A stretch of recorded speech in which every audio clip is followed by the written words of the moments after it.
5 seconds to go.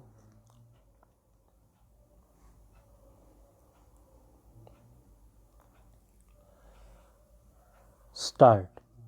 As you have just heard from the chairman of the municipality, I have visited this place many times earlier. The first time that I came here, I think, was 25 years ago, and now that I have come again, this past quarter of a century passes before my eyes.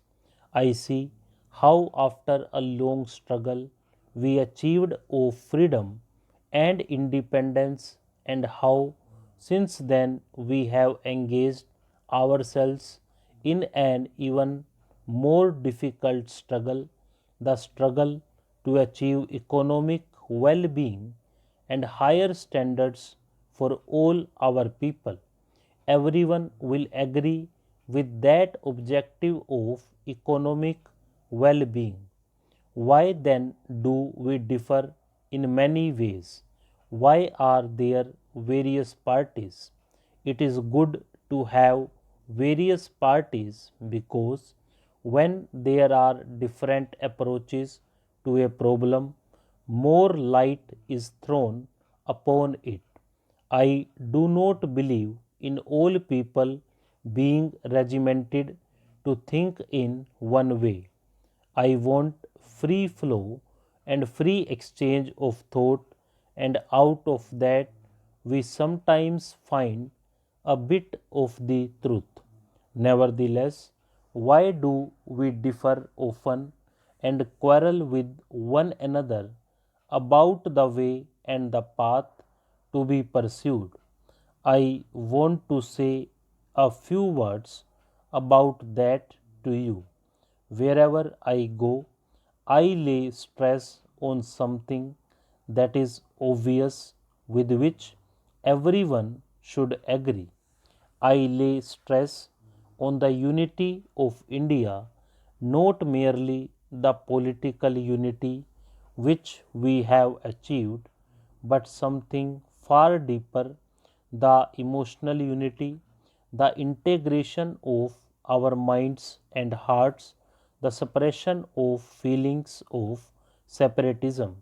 While all people agree about the unity of India, there are many people and even some parties that act in a way which can only result in breaking the unity of India. Why they do so, I do not know. While on the one hand, we, the people of India, are bound together by strong bonds of culture, common objectives, friendship, affection. On the other, unfortunately, there are inherent in India separatist and disruptive tendencies which raise their head whenever some new question arises. We talk about the recognition of states. By all means, let us discuss it. But why this passion and fury? What does this separatism ultimately mean? Not your affection for you fellow men, but your dislike of others. I have no objection to people coming together because they like one another, or to nations coming together because they like one another. But I have the strongest objection to people coming together because they dislike and hate somebody else. The coming together to hurt somebody else is bad. That is why, in the international field, we are against these military alliances which are not the coming together of people who like one another but are meant to be aimed against another country or group of countries. Anything is bad the basis of which is hatred and dislike and enmity, international or national.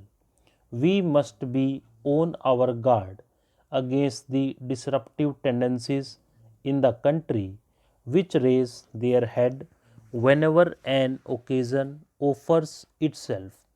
Among these disruptive tendencies are some which come under the name of communalism politics under some religious garb, one religious group being incited to hate another religious group.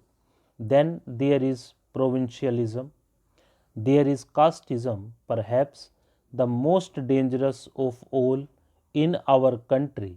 When the caste system came into being, it may have been very good, but for the last few hundred years, it has weakened us nationally and socially. It has divided us up into small groups. It has separated us into clans of people, some calling themselves high caste, and some middle caste, and some low caste, and some no caste at all. And so we have this inequality persisting, one group being exploited by another. I think that was the main reason for India's weakness and India's downfall. We have before us all these lessons of history. We have seen how repeatedly, in spite of our many virtues and our great abilities, we have fallen in the race of the nations, and because of this lack of unity amongst us, the entire community of India has been separated into castes and creeds which do not pull together. Therefore, I lay stress everywhere on the unity of India and on our need to fight communalism, provincialism, and casteism. So far as I am concerned, and I hope so far as you are concerned, there is no division between North and South and East and West of India.